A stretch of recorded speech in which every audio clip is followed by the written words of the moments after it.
Thank you. All right, thank you, Jennifer. Thanks, Joette. Welcome back, everyone. It really is great to be with you today, and thank you, as always, for spending time and engaging with us on this really important work. As you know, today's work is particularly important to me. I'm like Amanda and Jennifer. I always say that I value action, always ready to get to some kind of action and result. And today we will be moving closer to that point in our work, which is critical to helping our students as they transition from P12 to post-secondary.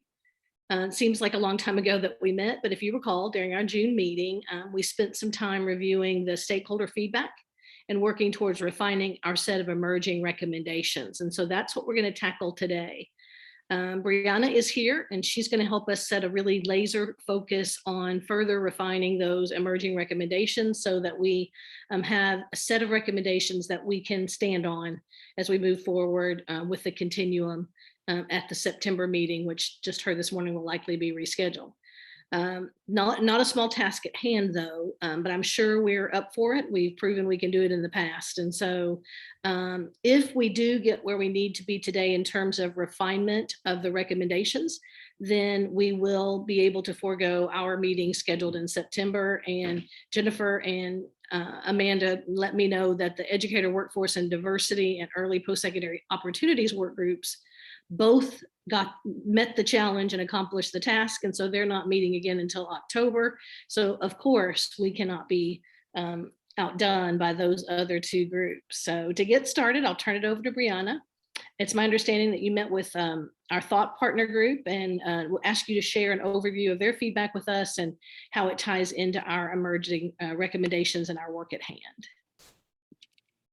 Yeah, absolutely. So I'm going to start by sharing my screen so we can all look through the list of prioritized recommendations as we talk through the thought partner feedback.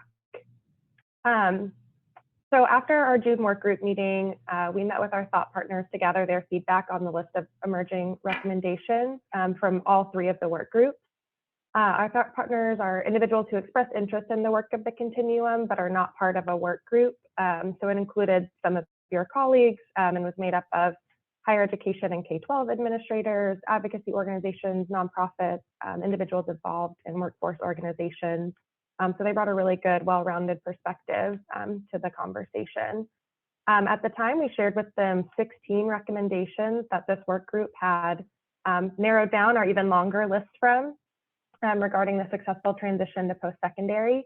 And the thought partner meeting was really just an open forum for people to ask questions, review the recommendations, and share their views on which recommendations they thought would be the most impactful.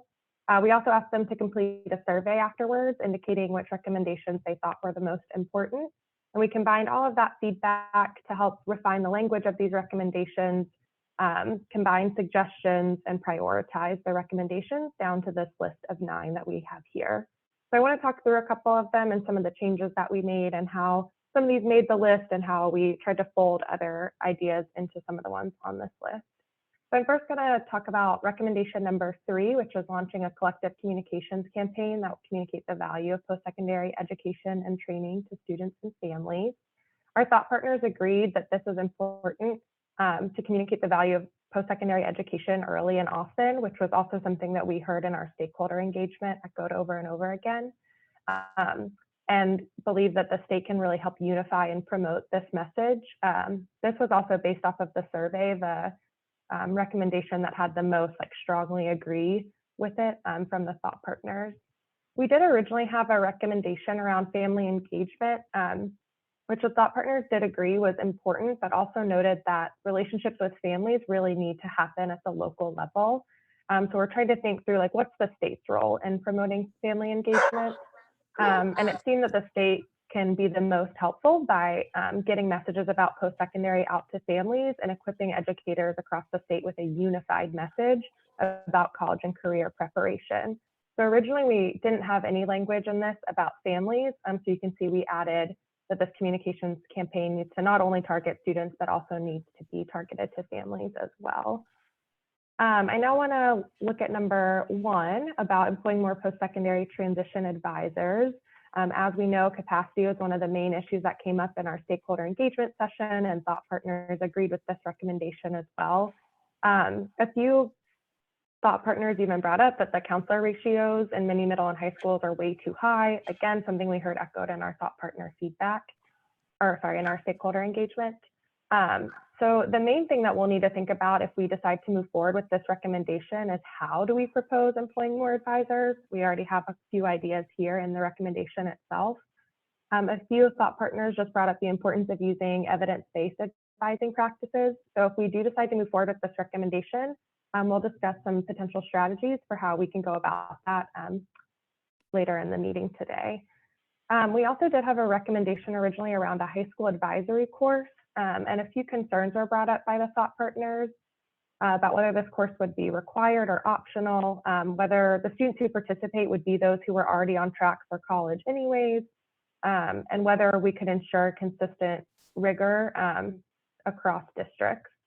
So as a result, we decided to focus more on this recommendation about employing more advisors, and recommendation number 2, to ensure all adults are trained in post-secondary preparation, since this seemed to be a common theme across all of our stakeholder engagement sessions. So turning to number 2 about ensuring both counselor and teacher preparation programs include college and career advising components and offer annual professional development to counselors and teachers. We had a few recommendations around counselor training and teacher training, so we tried to just combine them in this recommendation. Like I said, all the thought partners agreed that all adults in the school should be equipped to support students with post-secondary planning. We also had a separate recommendation about Fafsa verification training for counselors, which I think can fold into this recommendation. So as we flesh this one out today, if we decide to move forward with it, maybe thinking through what all of this training needs to entail. I'm now going to jump down to number 9 about expanding capacity to support students the summer after high school and through the first year of college. Supporting students the summer after high school is also supported by our thought partners. They also wanted us to think about how can higher education institutions help with this. And there's also some work currently being done in the state with summer bridge programs that, Amanda, if you don't mind, I'm going to ask you just to speak really briefly on the summer bridge grant program. Sorry, I'm putting her on the spot here. Yeah, actually, I'm going to let Jennifer do that. She's led this work, and I will let her speak to it and the progress, if that's okay. Perfect. Yes, so we had roughly $1 million that we issued in the form of grants to public institutions to really promote the encouragement of wraparound supports and other services to really aid in the transition between not only high school to post-secondary, but also looking at those freshmen. As we know that last year, a lot of those freshmen really didn't have a face-to-face experience in their post-secondary program. So trying to get everyone reacclimated was obviously a big component of this, but then just looking at all those different supports, whether it's looking at financial literacy or work study, or just really getting acclimated to campus life in general. So that was part of the Bridge program. Great, thanks. So if we decide to move forward with this recommendation, I think there's already some work being done that we could build off of. Next, I'm going to look at recommendation number 4. This one has changed a little bit. So it says create a letter to send students each year of high school that outlines institutions they may be eligible to attend and important post-secondary transition steps for that year. So we originally had a recommendation about putting the colleges that students are eligible for on their transcript senior year. And the thought partners brought up some concerns that this might confuse students. They may assume that they're already admitted and not realize that they would still need to apply to those institutions. We also had a separate recommendation about establishing post-secondary preparation benchmarks for students. So this recommendation combines those two ideas and hopefully eliminates some of the confusion about whether students are admitted to the institutions that they would be eligible for. So this is actually a project that CPE has already thought more about. So I'm going to put Amanda on the spot again and ask her just to share a little bit about what CPE is thinking about this idea and some of the progress that they've made already. Yeah, so this is exciting. I think many of you may or may not know that Idaho does what they call a directed admission, and they send a letter to every single high school senior, based on their GPA, of what colleges they are eligible to automatically be enrolled in or be admitted based on the criteria. And so there are a lot of schools in Idaho who waive the admission fee or the enrollment fee. And so students have greater access. They had huge success the first year. And then it has been continuous growth over time. And so what we've talked about based on our conversations in this group, conversations with enrollment directors at the universities, concerns over test optional and how do we reach students. What we've done is started the conversations at CPE with KDE on actually having letters that would go to freshmen, sophomore, juniors, and seniors in high school to start making the connection around possibilities when they leave high school. And what that would do would let them know what it would take to be eligible to apply for these schools and some helpful hints or tips of what they can do that year. So based on for their freshman year, it might just be a huge jumpstart of what it would take to be a student at one of the institutions or colleges in our state. Sophomore year, it would base off the GPA and say, you are on track for being eligible for all of these schools. And here's some things you need to do this year. Consider early post-secondary opportunities. Talk with your counselor about careers that you're interested in, yada, yada. And so it kind of aligns with what the high school should be talking to students with their ILP, but it also gives a letter of showing that this could be your future. And by the time they get to their senior year, it would tell them what they're eligible to do. What this would do would be given links, and that's us working with the post-secondary institutions. So this is a work in progress on both sides. It would be working with the post-secondary institutions on the correct link or way to connect with that student as early as their freshman year in high school, which is one of the main things we hear from the universities is we need to access kids before they're seniors in high school.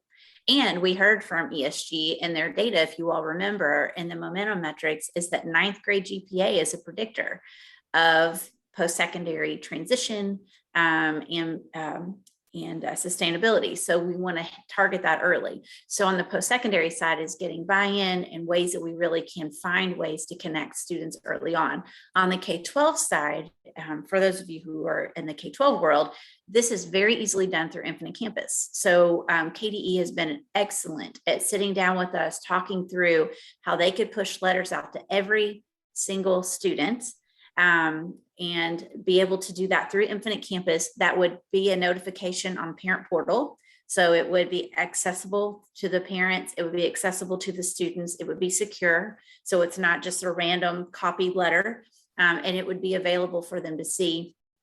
And the other thing and we've talked to Kia about this too, but the kids get keys letters if Kia has their social security number. But if the students don't have their social security number submitted, they don't have access to keys, which means they don't get a letter. This would be a letter for every single student. And one of the helpful hints would be to make sure that they have that number in to be eligible for a scholarship. And so this is kind of where we are. We're in the early stages of how we could possibly pilot with a few districts to figure out what wouldn't work and what would, but we feel like this is something we're not doing, is having an early outreach. So sorry to keep talking, Brianna, but it's exciting and a great opportunity for us to collaborate and do good things for students early on, which is what everybody's talking about, is starting in that middle school, early high school. Amanda, I might just jump in with a quick question. Sure.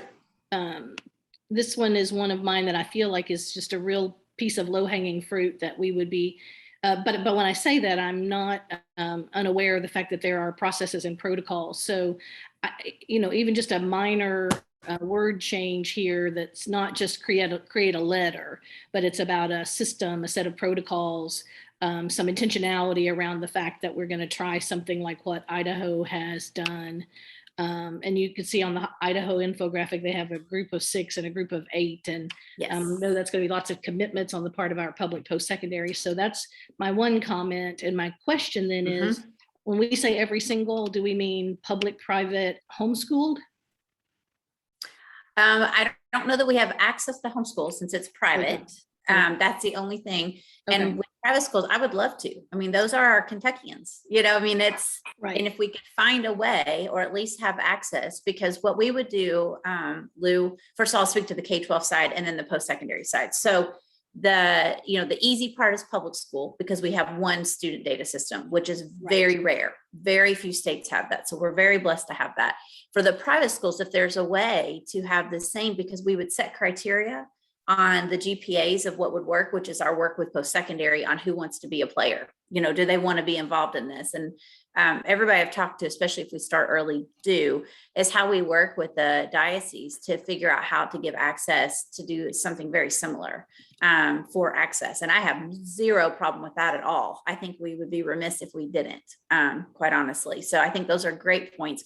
And as far as homeschool, I'd have to ask how a lot of homeschools reach out to the public or the dual credit coordinators and stuff, because I know a lot of homeschool kids in their co-ops do a lot of dual credit, and they do governor scholars and all that. So I'm not sure what their hub of information is. I'm just not certain what that is, but I'm sure we could figure that out. And I just bring it up to say that there will be a lot of in the weeds work to do on that, but 100%. I'd like it to be as inclusive as possible.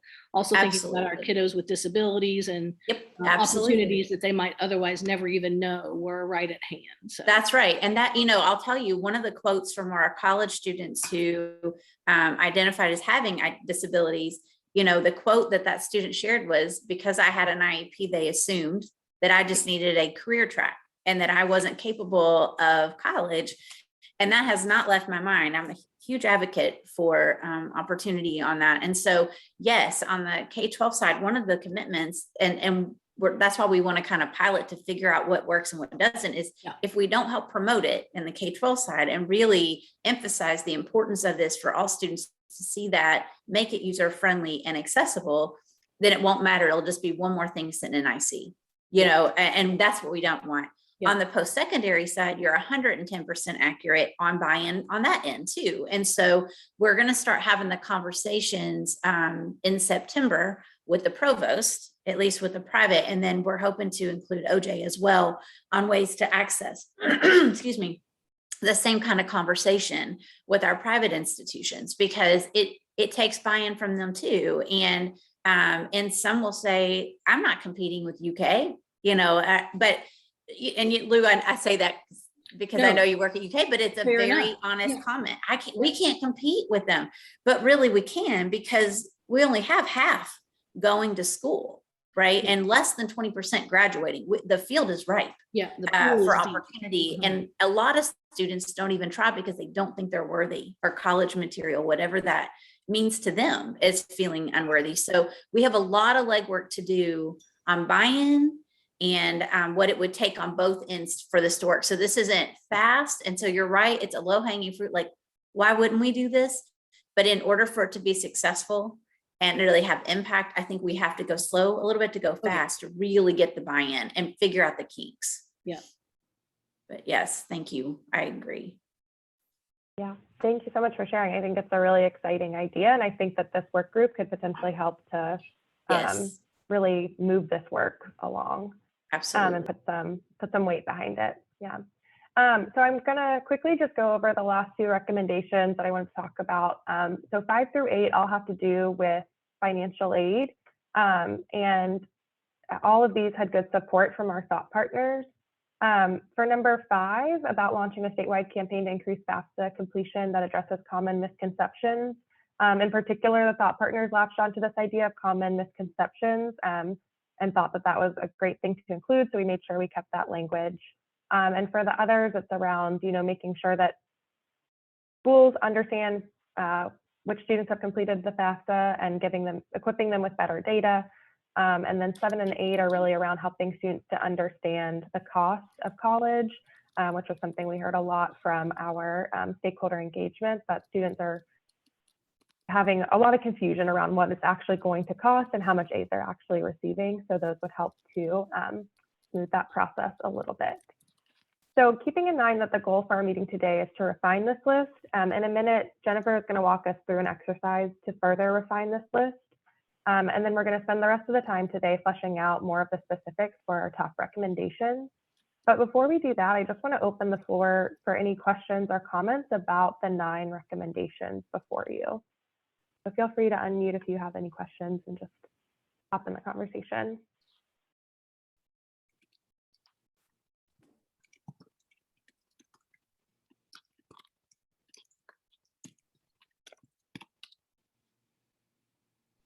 I'm just impressed. I think this is really great work and some very exciting opportunities here. Yeah, definitely. Else have any Absolutely. thoughts or feedback? Great. Well, now we have the hard part of going from 9 to our top 3 or 4. So this is what's going to be tricky because we have so many good ideas in front of us. Brianna, before you move to that phase, you touched on this a little bit Yeah. earlier after you started with number 3 and then went to number 1. Help us, and this may be more of an Amanda question too, help us think about where our headspace should be around money is not an option, money is not a consideration for today. You know, a lot of folks don't want to spend a whole lot of time in that imaginary world. So how are we going to anchor this conversation about what things cost since we've been true to the ideation process and have not gone there yet? I feel like we're inching closer to a reality check. Yeah, I'll start and then I'll ask Amanda to add on. But I think when we move into our next exercise of really like refining this list and picking our top priorities, I think we recognize that everyone's way of determining what is a top priority is going to be different. So some of us are going to think like, okay, what's feasible? Like maybe I love this idea, but it doesn't seem feasible. Whereas others are going to say, I love this idea and it might be hard, but I think we need to really push for it. So in the exercise that Jennifer has us walk through, we'll sort of have those discussions and see which ones emerge. And, you know, some of the ones on this list address some of the same issues. And so if we have multiple recommendations emerge around financial aid, for example, maybe we need to hone in on the one that we think is the best to move forward with. So yeah, when Jennifer works us through this exercise, I think just go with, if you had to take your recommendations to the continuum today, like which are the top ones that you as an individual think are the best to move forward? Yeah, actually, and Lou, that's a perfect segue into what we're getting ready to do. I'm glad you asked the question because I will tell you, in one of the other groups, it was the same kind of conversation. And what we will do is when we've identified those areas we want to pinpoint in on to actually take action, some of the things we have to think through today are what are some of the challenges, and is it a budgetary request? Or legislative change that would have to take place. And I think that even could weigh in on how folks decide. It's not always the easy way by any means, but we want it to be bold and feasible. And sometimes it just may not happen in 6 months. It may take us a little while because we may not have all the means that we need to have to get this one thing accomplished. So I think exactly what you're saying. And so what we're going to do is, you see the prioritized recommendations on the screen. And what we're going to do is we want you to vote for your top 3 or 4 if you have some favorites. I will tell you that one of the things we learned the other day is when people really read the recommendations, after we have the first vote and you kind of see where people stand with what they're interested in and what they really feel like can move that lever, is that we started talking even more in detail. Is this what we really want to accomplish? And as Brianna said, a couple of them, for example, are about FAFSA. Some of them be made into actions that would support that priority recommendation? So we can talk through that as well. But let's start with the process of kind of narrowing down, because I would pretty much guess, I'm just going to guess, I can't guarantee anything, but I would guess that some people have some that stick out and they feel like this really could move the lever, and what would that take? And I will tell you, we also shared these emerging recommendations with the leads and the folks that would have to do some of this work to make sure there was nothing so crazy on the list that they would say, stop, like we cannot do that. We did share those. Nobody gave us any of this like red flag, like you all are nuts. it was the kind of conversation, Lou, that you brought up is some of this isn't going to happen overnight, and it's going to have to take some commitment or financial commitment or possible policy changes. Nobody seemed afraid of that, but willingness to show grace to get some of it done. So I appreciate the question, and we can't do them all. That's the other thing. We don't want to have a laundry list of all the things, but what can we really take action on? So Jen, I'll turn it over to you to walk us through our first steps.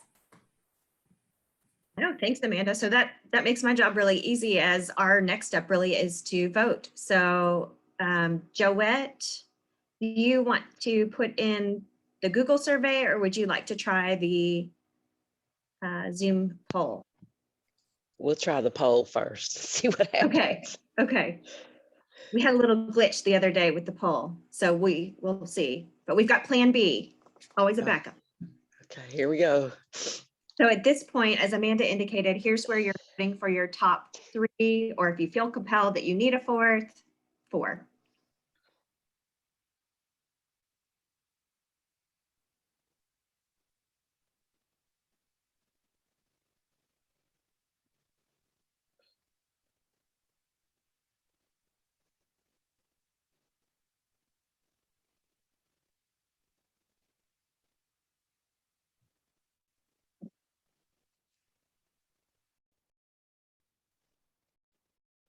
It's working, Joette. Yay. Yay.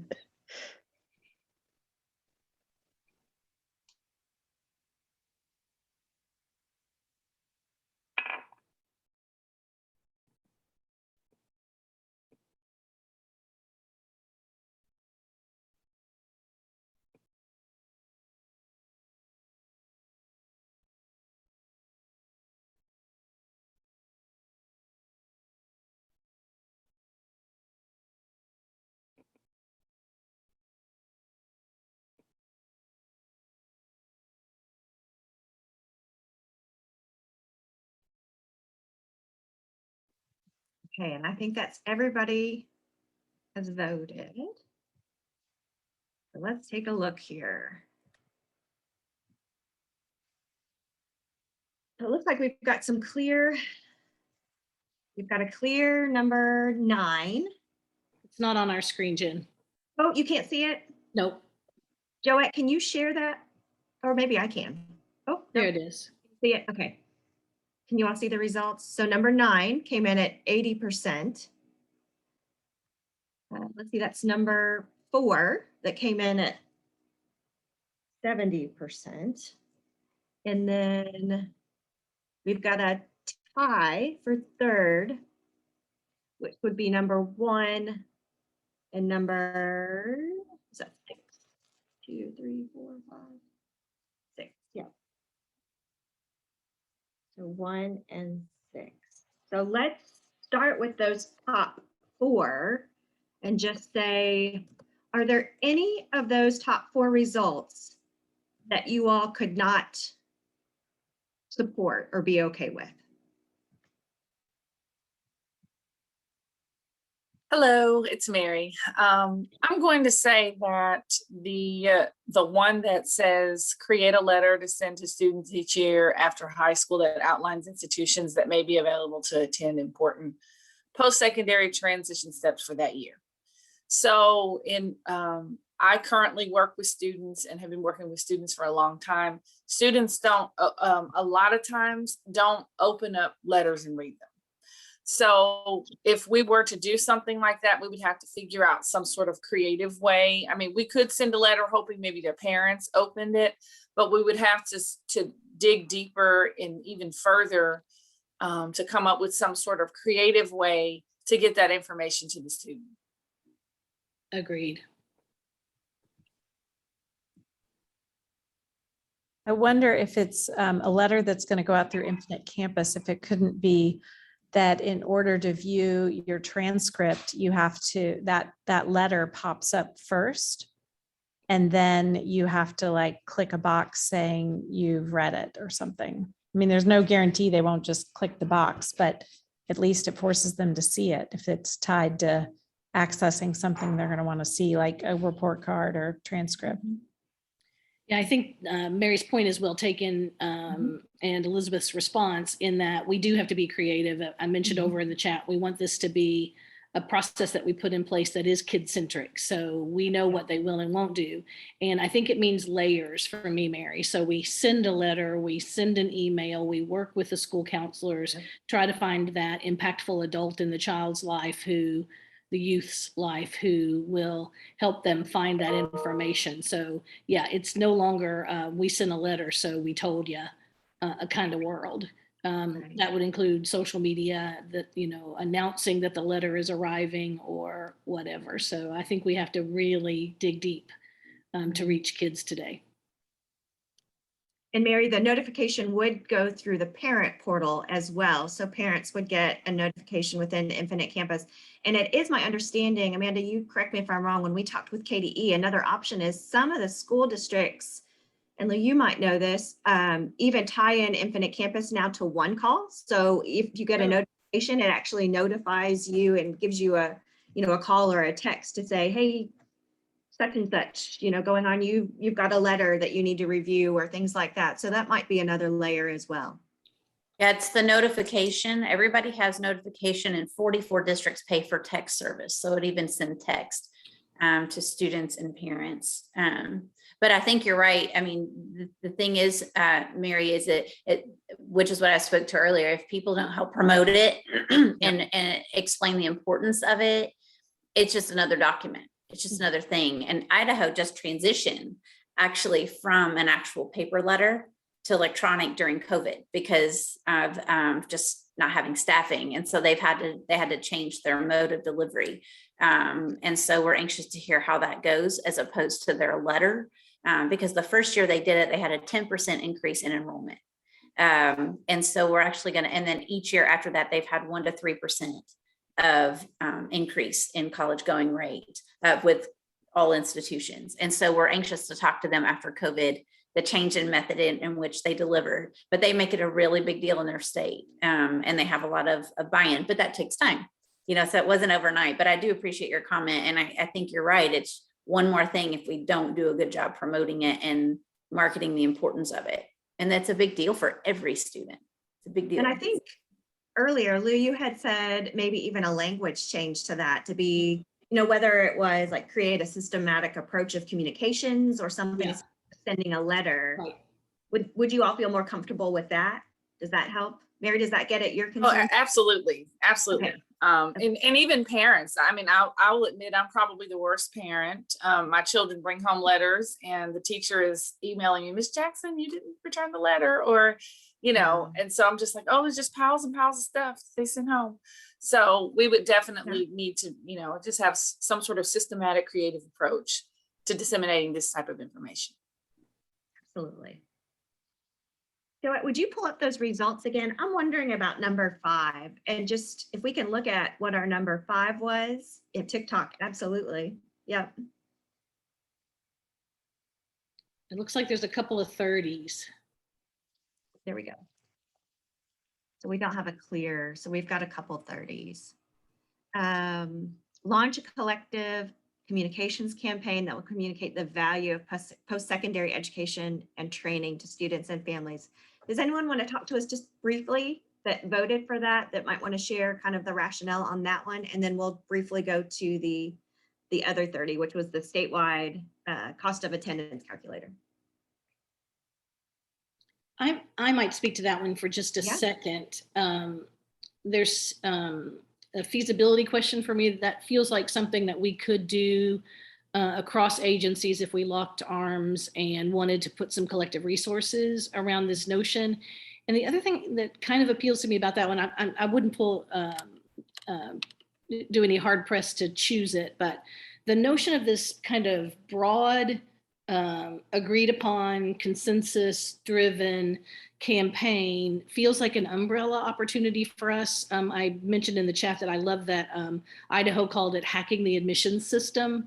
If a big part of the campaign, I remember when, sorry, I'm rambling, the student voice team, Pritchard Committee did some of their FAFSA work. Right before that, we had done a research project called Tripwires, And the kids exposed tripwires to college admissions and access. You remember all of this, Sophie. And tripwires really became a buzzword around that effort attributed to the students. So this idea that we're teaching them to hack the system, not hack into the system. We're not advocating criminal behavior, but hacking the system so that they have access, I think is something that appeals to me in this notion of a campaign. So if there were a slogan, if we really, kind of collaboratively agreed on what it might mean, I think we might have a chance to rebrand the effort and really engage some youth and families in the process. Umbrella, I think. I mean, from my perspective, some of the infographics and data that CPE puts out right now that come out through newsletters are really valuable. I mean, we use those among our student body here at Wesleyan just to reinforce decisions and things along those lines. And I think any time that we can magnify some of those messages to put it in the hands of more people in different ways will only make it more valuable and help people make the best decision for themselves. Any other thoughts on that one?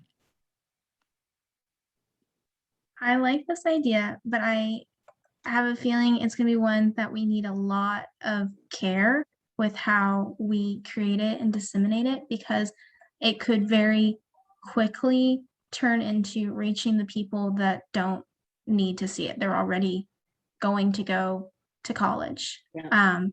And so I think, like, if it's something that we want to do, we really need to think about how we do it and who exactly we want to pinpoint, and like finding ways to put it into the schools, because I think if it exists something that is broad and spread out across the state, it's not going to reach people unless you have people who are in the schools interacting with students, whether that be counselors are starting to lead this, or it's like advisory teachers or even other students. That's my only concern with this, because honestly, it could pretty easily turn into something that students see every day of like just another general like PSA that please go to college. Like, it's not that students don't already hear that for the most part. Obviously there's exceptions, we know that, but I think it needs a lot of care and thought put into it if it's really going to be as effective as we want it to be. That's my only concern with it. But I think it's, like Lou said, it could be a really good, like, general broad umbrella thing going on at this time to generate kind of exposure and getting people excited about it. So I almost wonder, let me pose this. So we talked about recommendation number 4, which as it stands right now is to create a letter to send to students, which we're saying it should be a systematic approach really to communication. Could that be folded in as an action item under that one, I wonder? What do you all think? That was what I was just getting ready to bring up, Jennifer. I went back to look at the numbers to see which ones, because I was thinking, couldn't we include those as one, and it be that one standard communication that's going out in multiple avenues, but you're still getting that information? Because I do think it's important. And I'll speak from a person who had 2 students graduating in 2020, both went to school, one at UK, one at WKU. Mind you, I'm at U of L. But I have the 2 students across the state at the same time, and I had one that was graduating from WKU. My 2 seniors really did not get that information as to that cost of attendance, how that breaks down. Number one, most websites is hidden. You got to kind of search for it. But because I'm in higher ed, I knew what to search for. They got their key statements every year. So they got those statements, but I just think if we're going to send a uniform communication, that could also just be a piece of that communication that goes into it. And then we're killing 2 of our 9 with 1. And like I said, speaking from a parent who just had those students go through that are in their second years, it would be really beneficial in helping the students understand, helping the parents understand that, yes, okay, tuition is this, room is this, board is what, Okay, why is this together? What are these fees? Why are you saying personal expenses? You know, why does all of this, comprise cost of attendance? And so I just think that having that clear cut in one place would be great, and several times. So good point, Jennifer. All right, good. See, great minds. Sorry, I Yes. took over it. Mary, you're supportive of that too? Absolutely. Yes. Okay, good. I think that's a good direction. So we're kind of back to 9, 4, 1, 6, 3 folding into 4. Did we want to talk about any others? I wanted to say one thing about 9, if I Yeah. could. I know we overwhelmingly voted for it, and I voted for 9 as well. I think it's a great idea. But as I was growing up, I was always told that if my goal or my dream if it didn't scare me, it wasn't big enough. Or if it was something that I said we could accomplish in this lifetime or in my tenure here or what have you, it's not big enough, right? And so when I look at that and I look at the involvement, because I understand many institutions across the state offer some type of bridge program or offer some type of additional services for students. The issue really is getting the students to participate in those programs and receive those wraparound services. So I got to thinking that perhaps we should start to introduce it maybe a little bit earlier. And so maybe that junior year, because think about our senior years. I don't know about you all, but when I graduated, I was like, this is my last free summer before I go to college. And ooh, I'm getting to get some extra freedom when I go to college. Once again, having 2 freshmen that just went in at the same time that I rarely speak to, they are enjoying that freedom. But I'm thinking if we perhaps incorporate maybe juniors, rising seniors into that fold. And I know that's a little bit more of a stretch, but it makes all of our institutions work with those secondary institutions a little bit closer, right? Which is what we're wanting to do anyway. Everything is for the benefit of the students and to increase the college going rate. So I'm just wondering if we should expand that just a little bit to include rising seniors as well. And I'll go back on me. No, so you're the overachiever and you've already actually started thinking about our next steps in that when we get into our breakout rooms and we're thinking about how to parse that out in our action items. So that is absolutely something that you all could list as an action item. So that's one of the recommendations. And I will have to say, the other thing, Ebony, to your point is there's lots of research on, and I will say that even from our experience with the summer bridge programs, we're seeing exactly that, where those that receive the funds are having a hard time getting the students to, they couldn't recruit the students. They had a hard time even getting students to enroll in the program. What they did find is if it was closer to the start of the school year, that they had more success. And those that offered some type of credit bearing opportunity also saw more enrollment. So maybe those are things that you consider as you work through that as well. Okay, so I go back to 9, 4, 1, and 6. Do we want to try to parse that down to 3, or do we want to go forward with 4? I have the question, and it's kind of maybe to Ebony's point. Could number 1 and 9, especially if we look at rising seniors that are juniors, could those almost serve the same function? Because maybe the transition advisor's role doesn't necessarily stop at enrollment.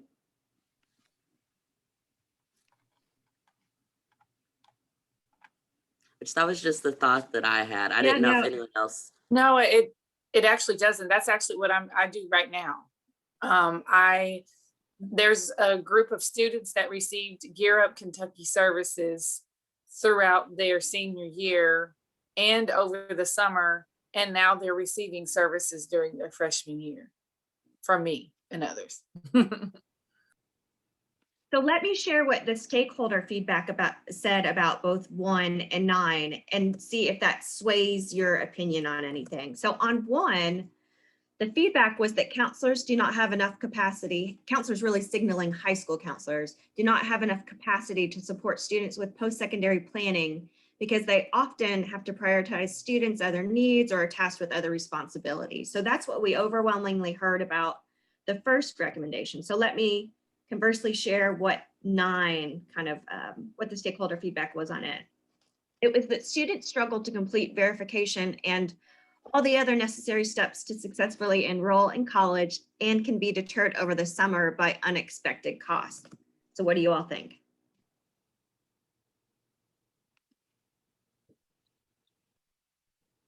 I mean, I agree with both those statements that they've made, for sure. Do you think there's a connection there to marry those two then?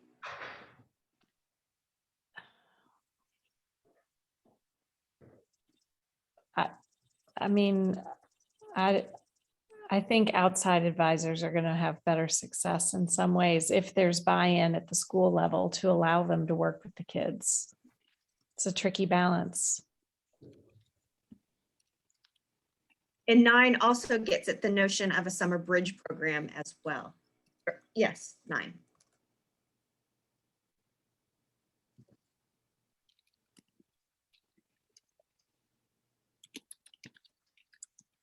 I think it's So you really all- a question of if we think it is beneficial to have like to separately call out that like the support can't stop at the last day of high school.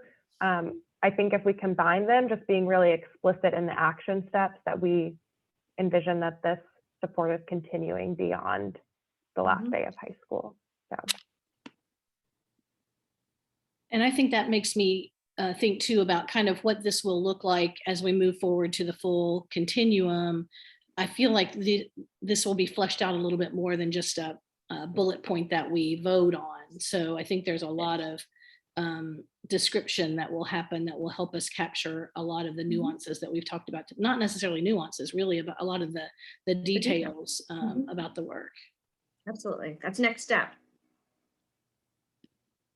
So what do we think? Do we want to leave the 4? So do you feel like 9 and 1 really are connected and should be 1?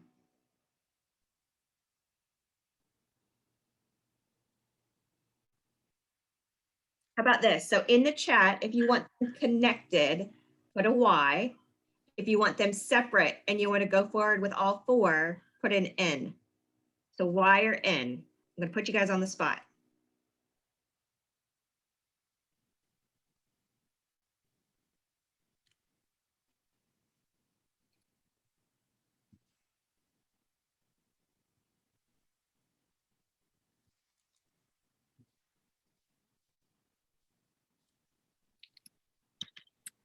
I think my concern is if, Ooh. On the fence.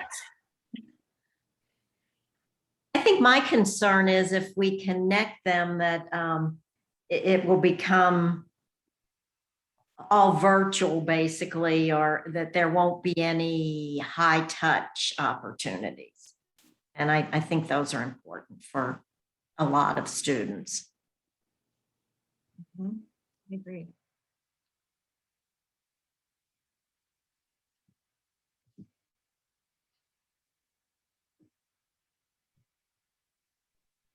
So Jennifer, describe it to me one more time. I got to get myself off the fence. I never spend any time there. So do you want me to read them to you? Is that helpful, Lou? No, describe what the blended or not blended options are. Yes. So are we collapsing 1 and 9? So 1 really gets at, we need more counselors, those in schools really are equipped with college and career advising. And then 9, it's at kind of that transition support between summer after high school through the first year of college. All right. I was leaning toward the no, and here's why. I do see those as worthy efforts with very different engagement and actors. So it's close. Why don't we proceed with 4? And when we start breaking down the action steps, if we feel like it's becoming so similar, then we can collapse them at that point. But I think it is, because it's so close, it's worthy of some further exploration. Are you guys okay with that? Or am I just off base? I'm okay with it. I'm definitely okay. Okay. Okay. Well, let's go forward with that then.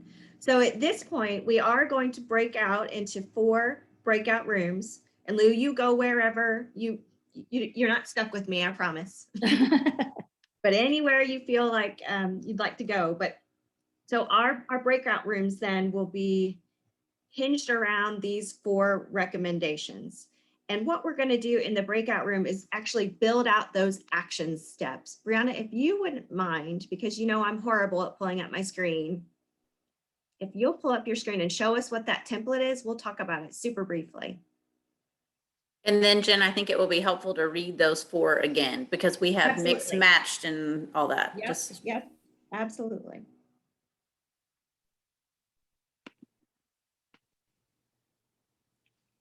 So actually, and this works out well because recommendation 1 will be our first breakout group, and which will be room 1. And that's employ more post-secondary transition advisors to help students plan for and transition to post-secondary education and training.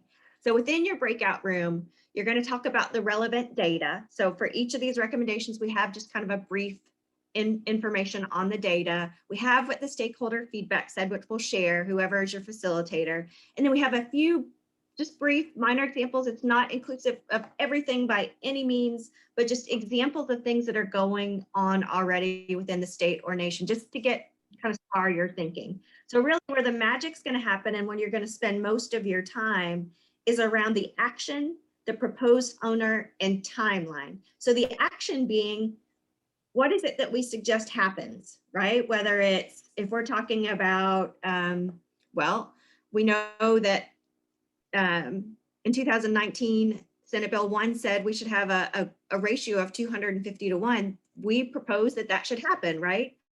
And so when we think about the owner, you think about who owns that. Is that really a KDE initiative?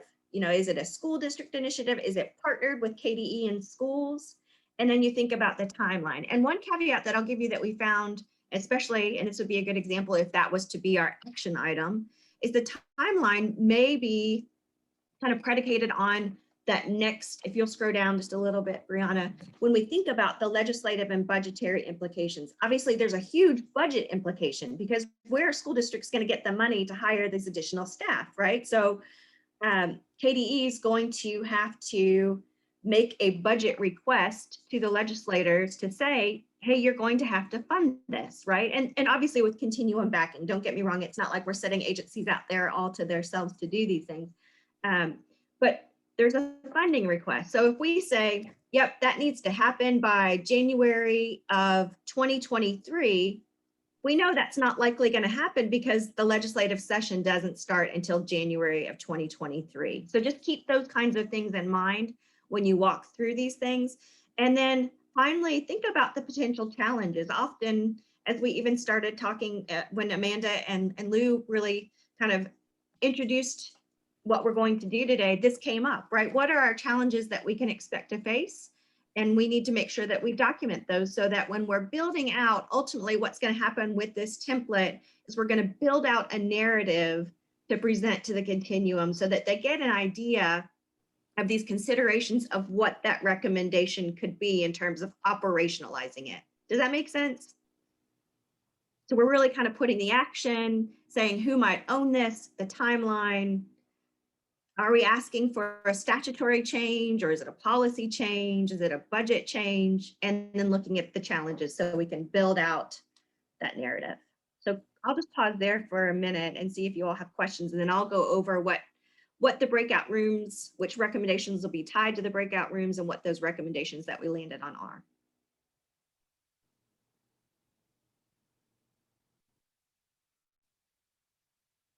Okay. So breakout room 1, then is going to be this recommendation 1. And I think, Joette, is there a way to list, like in the breakout room, what recommendation number it is? That might help people. Yes, I have them numbered 1, number 4, number 6, and number 9. Oh, thank you, Joette. So then recommendation number 4 is that create a systematic approach to communication to send students each year of high school that outlines institutions they may be eligible to attend and post-secondary transition steps for that year. So that's recommendation 4. Now, a note about that one is we had talked about collapsing recommendation number 3 into that, which is the collective communications campaign. about the value of post-secondary education and training to students and families. So that's all that one. And again, these will be in the breakout rooms when you get there, what these actually entail. And then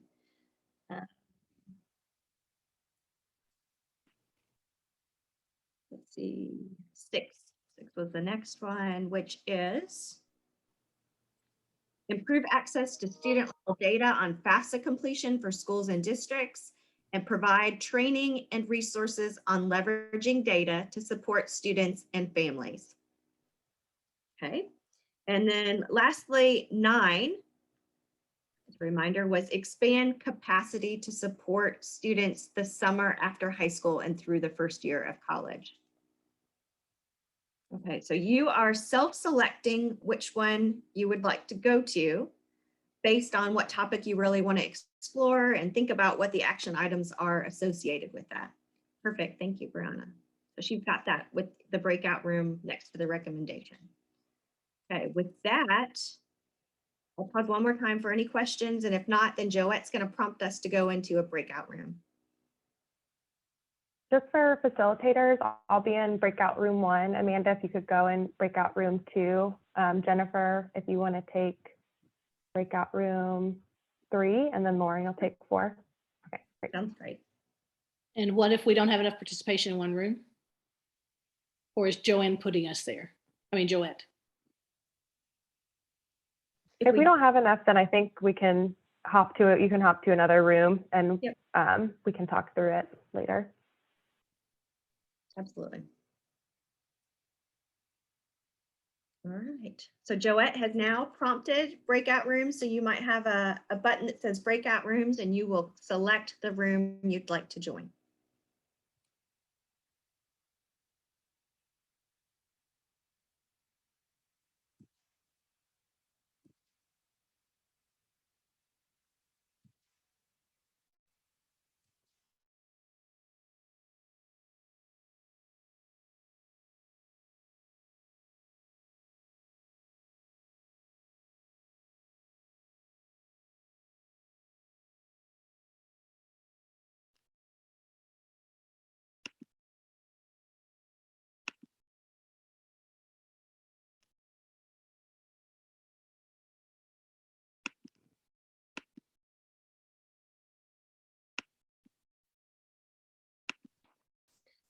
Hey, Joette.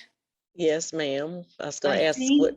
I see the breakout rooms, and selecting one, it's not letting me actually choose. Okay, where do you want to, which So room you want to go to?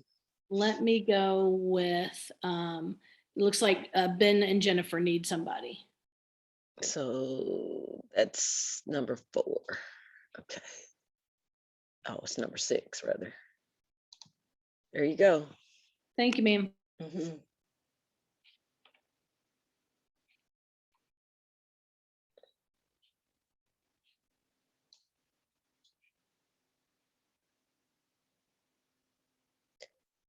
Barry, do you want to go to a particular room?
That always feels like the apocalypse. I know, always when I'm mid-sentence.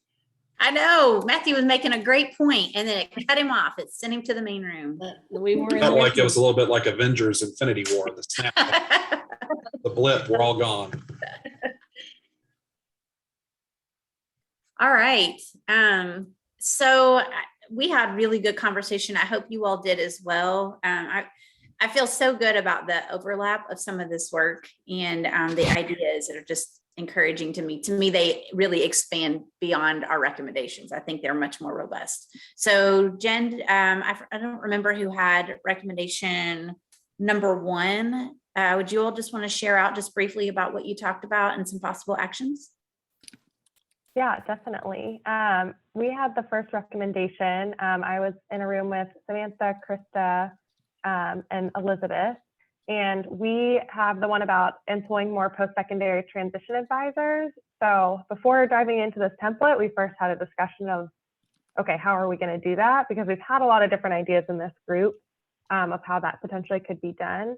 And I think there was actually a pretty strong consensus of, we think that the best way to move forward would be to partner with existing organizations that do this work, that offer near peer mentoring and college advising in order to expand this to something that can be done statewide. So we talked a little bit about Texas has done something similar where they partnered with College Advising Corps, which is a national nonprofit that does this type of work. They recruit recent college grads to come work as college advisors in high schools.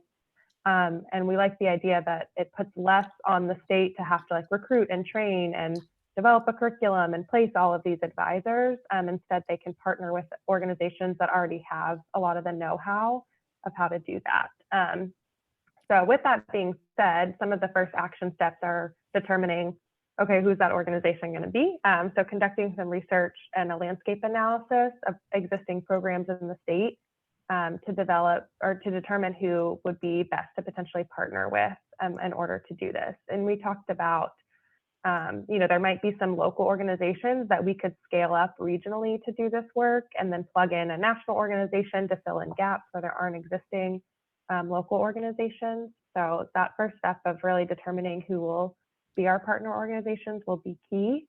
We'll also need to identify higher education partners where we would be able to recruit these advisors from. So there's sort of another more research and relationship building that needs to be going on there to help build relationships and identify higher education institutions that can participate and provide these advisors to go back into the high schools. Another thing we talked about that's really important will be building buy-in from counselors and administrators at the school level. So we don't want counselors to feel like we have new people coming in to replace them or take over their job. The goal is really to ensure that we are, we heard that counselors feel stretched too thin. They don't have the ability to commit as much time to post-secondary planning as they would like. And so these advisors will be there to just support their work, not to replace them or add any more work to them. So we talked a lot about the need to really make sure that we're communicating that early and ensuring, and we also talked about how we can include counselors and higher ed institutions, students, parents, in designing, like, what do we expect from these advisors? So coming up with like, what is the job description for these advisors? What are we determining as metrics of success for this partnership? So convening a stakeholder group of all those different players so that we can build in buy-in and get good insight from individuals across the state. And then I think the last major thing is thinking through the financial side of it. So determining who will pay for these advisors. If it's with AmeriCorps, often states try to supplement that, and supplementing that stipend can be done by either having the district pay for it, having higher education institutions agree to pay for part of it, or the state itself providing additional stipends. And so maybe if we decide to go with the district needs to kick in an additional stipend, the state could offer grants to districts that have high numbers of low-income students to help support that. And then finally, just assisting with training the advisors would also be something that the state would need to help with so that we can make sure that they understand the higher education context in Kentucky specifically.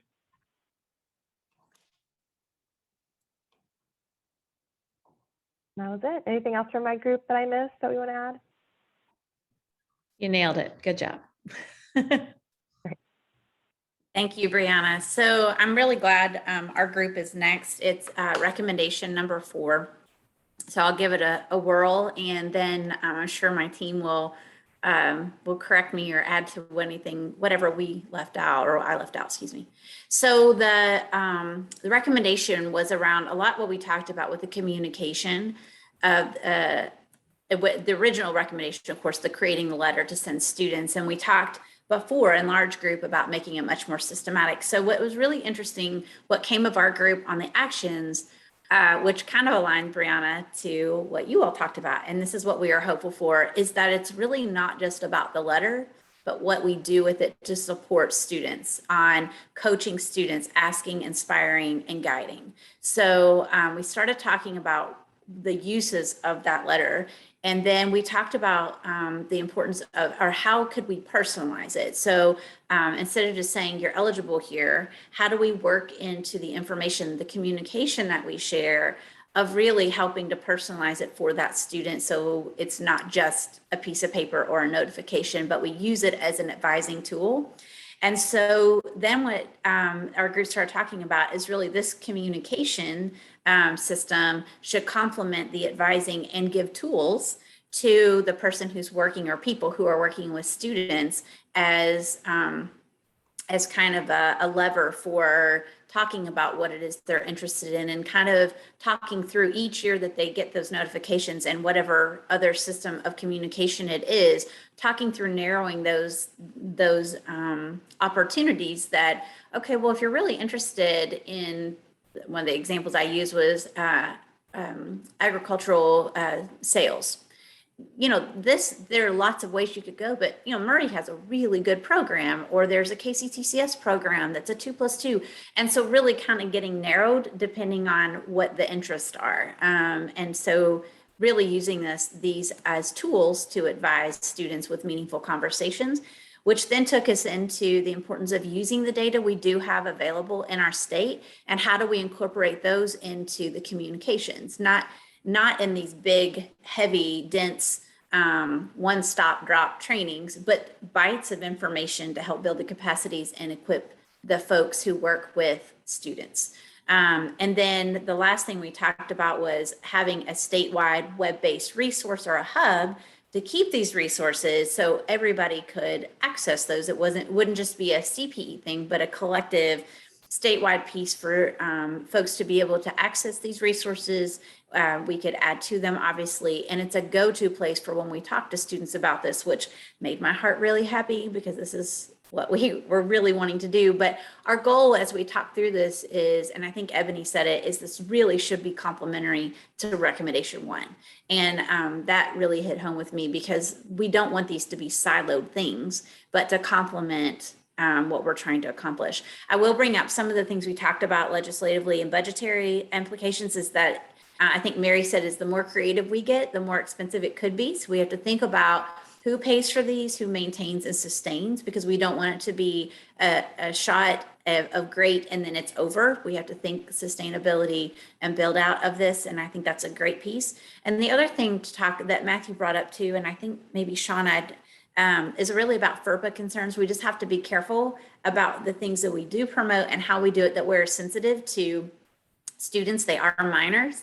And how do we make sure that we work through that carefully, and that make sure that the information sharing is not a barrier. It doesn't leave folks out.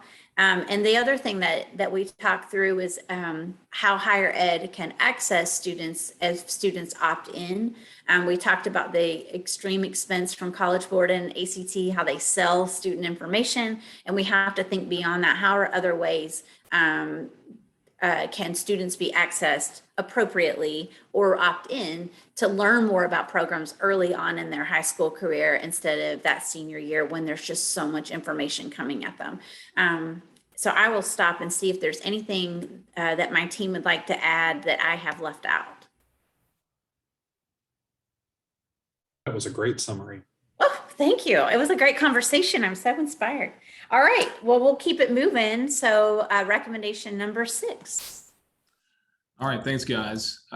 We had a robust discussion, and that resulted in completely changing recommendation number 6. So we revised the consolidated everything essentially to consolidate and blend together number 5 and number 6. And I'll credit Lou with coming up with this text, and it says catalyze a statewide cross-agency campaign to improve FAFSA completion rates and access to FAFSA data for schools and districts. And so we kind of talked about a couple of different, a number of different action items associated with this. It's really the ultimate goal of just obviously increasing the FAFSA participation and how, and kind of how we're going to do that. If you'll notice on each of the action items, there are multiple stakeholder owners on these between KDE, CPE, KIA, and KSCA. This really needs, obviously all needs to be a team effort on this. The 3 different action items we came up with are: one is create a collaborative cross-agency committee to explore and achieve FAFSA completion efforts. The goal here is to have that committee begin in fall of 2021, and the other timeline, which is really the ultimate goal, is by 2026 have all high schools will have a data sharing agreement with KIA for student level data. And really that's it needs to be a collaborative effort between KDE, CPE, and KIA because of kind of how all the ownership of that data works. And I think it's going to require some boots on the ground effort, which we'll get into here in a minute in terms of our next action item.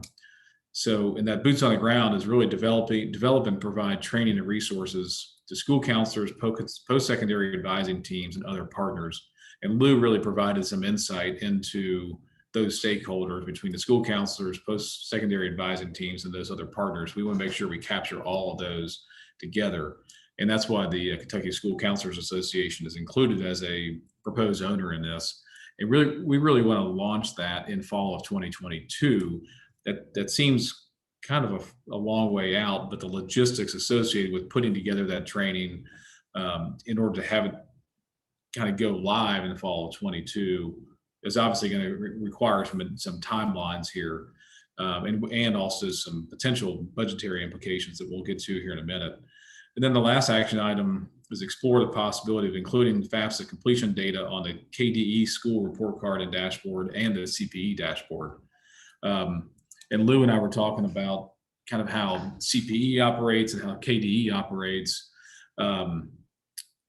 The dashboard and the data, I think Lou's is a little bit different than CPE. CPE, it's not always a dashboard. We call it a placemat because it's a physical piece of paper. I know it's kind of old school, but we want to get that in front of everybody, in front of the CPE board members, to really provide them a tracking mechanism during the course of the year to see how the progress is going. I kind of equate it to, at the campus level, the board of trustees, the ones that are engaged, they know their progress from, they start tracking from April until the start of school in August of how they're tracking in enrollment from compared to the previous year. Are they down 3%? Are they up 4%? And that makes such a huge difference in their budget. And as they're heading into the fall, we should be doing that at CPE. And I guess in 2020, we started having some of those discussions. And Lou, I think you and I were having some of those discussions about the FAFSA stuff. And that's where the FAFSA Friday hashtag came out, and trying to get more out in front of that. So I think if especially the CPE members are looking at that progress, it'll be able to identify potential issues so we can try to bend the curve, so to speak, sooner in that cycle. So we have the timeline on that is conversations to begin in fall of 2021. There are some logistics on some of that, but I think these are definitely achievable action items, and it goes ahead and sets a goal for when we can begin and when we can begin to see some results. We did include a budgetary consideration for the facilitation of that training related aspect. We did include a dollar amount, but that's definitely going to play a role in this. Can I add one comment? I don't know if this could be done or not, but I have a daughter who's in college, and there was some federal money that came back to all students this past year that had completed FAFSA that was associated with emergency funds. And all you had to do was go into your financial aid page and accept the grant award. And it wasn't, it wasn't thousands of dollars, but it was hundreds of dollars. They did it twice. So the first time was maybe 300, second time was 100 something. But I don't know if there's a way to set up something like that where all college students that completed FAFSA would get, maybe it's $100 grant, but it's something that could incentivize people to complete it. We kind of touched on that kind of at the beginning in terms of how to get the students to get there. Were we trying to get, was it going to be a mandate? Were we going to try to get to 100% and then an opt out? I think that first group, the collaborative cross-agency committee to explore, I think when they get together, that's probably the best place to have that kind of that boots on the ground level data. In terms of how to get to that completion. You're right. I think we're getting pretty close to what are we at 70%? Jennifer, is that what the number is? So I think they're the ones that really need to figure out how to close that final 30% gap, and what are the tools there. The budgetary implications of $100 to incentivize which we're really trying to close the gap of that 30%. I think that would be probably be a pretty good size number. Yeah. Okay. Good point. Thanks, Ben, so much. And this sounds really exciting. I like the ideas a lot. And then we will finish out with recommendation number 9. All right, so recommendation number 9, just to refresh you all, was to expand capacity to support students the summer after high school and through the first year of college. So we have kind of a few steps. So one of the first steps was to expand summer bridge programs to before the junior year and to provide incentives for students to apply early, whether that's some sort of expedited application to that institution. So students know going into their senior year, they already have some sort of institution that's willing to accept them. And so that we kind of felt like belonged to post-secondary institutions, potentially CPE, the regional co-ops, and local school districts to help support with student recruitment and connection. Because that's one of the things that we kind of really emerged throughout our discussion was really strong and robust partnerships between our local school districts and regional co-ops and our post-secondary institutions. So this action item felt like a much longer term action item. It's something that we could potentially pilot as an extension of summer bridge programs that already exist next summer, and then use the success of those to scale it up and ask for potential funding to expand these programs. Our next action item was to use data to identify which students are less likely to matriculate and target communications, outreach, and support, whether that be webinars, tours, access to near peer, and advisors to those students. So we felt that kind of relied on KDE, potentially KY stats, and then KDE and CPE using joint communication campaigns, and then post-secondary institutions providing those supports for students, and then potentially also utilizing some student organizations like the Kentucky YMCA or the Student Voice team to target students and spread outreach throughout students. This is a much shorter term goal. It's something that we can kind of accomplish as soon as we have that data and dedicate some capacity to analyze it. Our next step was to provide funding to extend high school counselor or other support staff contracts, or potentially providing a stipend throughout the summer so they can continue to support students through that transition. This could also be something where we're prioritizing schools with the greatest need, whether that be student to counselor ratios that they have or their post-secondary enrollment rates. And that's definitely a budgetary ask through KDE, and potentially we can utilize philanthropy to pilot it. This is another longer term goal just because of those funding for those counselors throughout the summer. Our next step was post-secondary institutions sending communications and providing support earlier before students actually matriculate. So this definitely relies on those post-secondary institutions and then potentially also those regional co-ops and local districts to help once again provide those connections and actually connecting those students with those institutions. This is a short-term goal. It's something we envision happening this school year and having post-secondary institutions really reaching out to students in the area and getting them prepared and matriculating. Our next action item was to create advising touch points at the end of the senior year, potentially led by a high school counselor, and then in the fall led by the institution that the student has enrolled to or the local post-secondary institution assigned to the high school if they have not enrolled. And this is an opportunity for students and this advisor to reflect on what the students' goals are and coming up with plans and how a post-secondary institution could potentially meet those goals or where that kind of works together. We also potentially mentioned as a way of getting those post-secondary institutions involved earlier as well as having somebody from a local institution involved in those spring semester meetings with the counselor.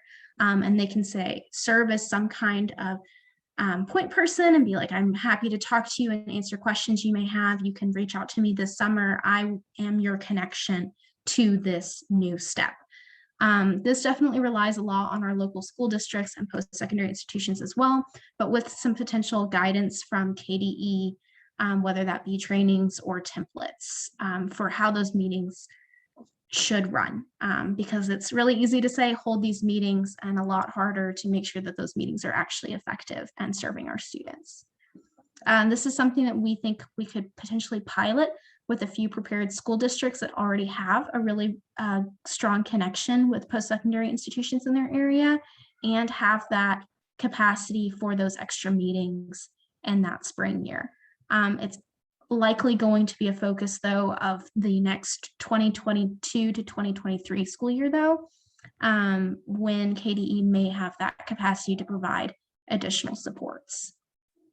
And then our last action item was to launch a statewide outreach campaign through stuff like text nudging, and that connects the students, and then also connecting students to personalized regional supports.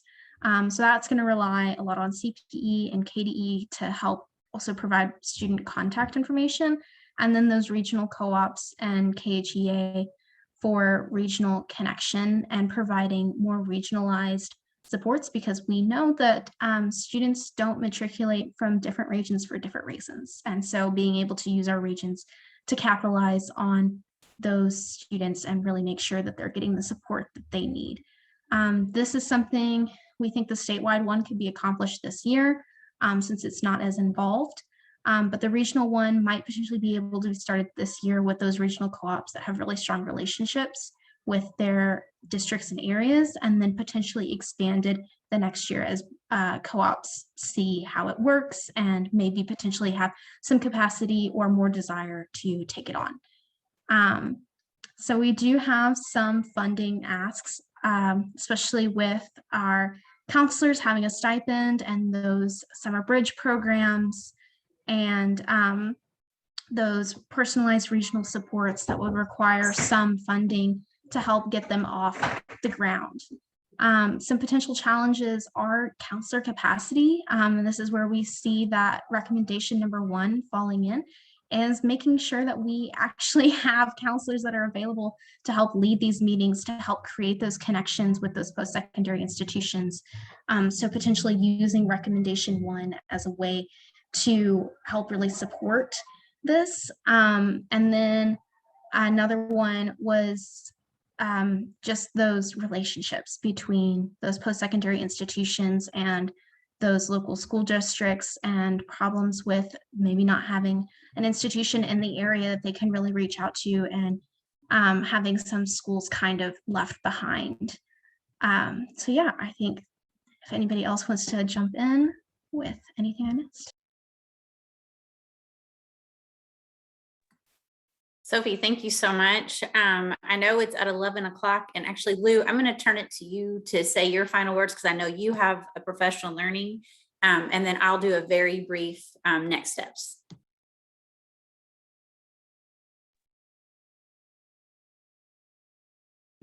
All right, thank you so much. My most profound final thought is that I want to be as articulate as Sophie Farmer when I grow up. But I would share, I just had a chance to look back over all the recommendations in the doc again, and I would encourage all of you to let this marinate some.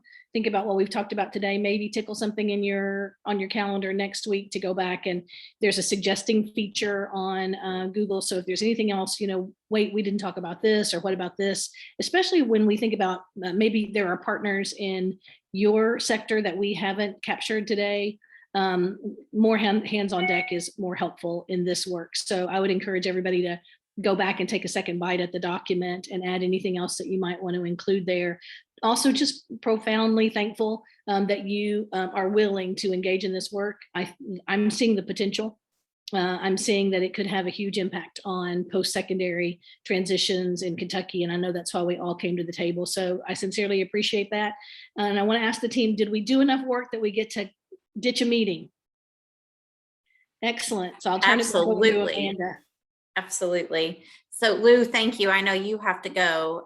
Just really briefly, exactly what Lou said. If there's anything else that comes to mind, please do not hesitate to reach out. But what we will do is work with our awesome colleagues at ESG and synthesize this information, bring it together, and have it ready. And at this point, we'll be able to share with the continuum. Please just keep the calendar invites on your calendar, and Joette will send out if it's canceled, but definitely, even if the September meeting is canceled, hang on to your October, because that does not mean this work is finished.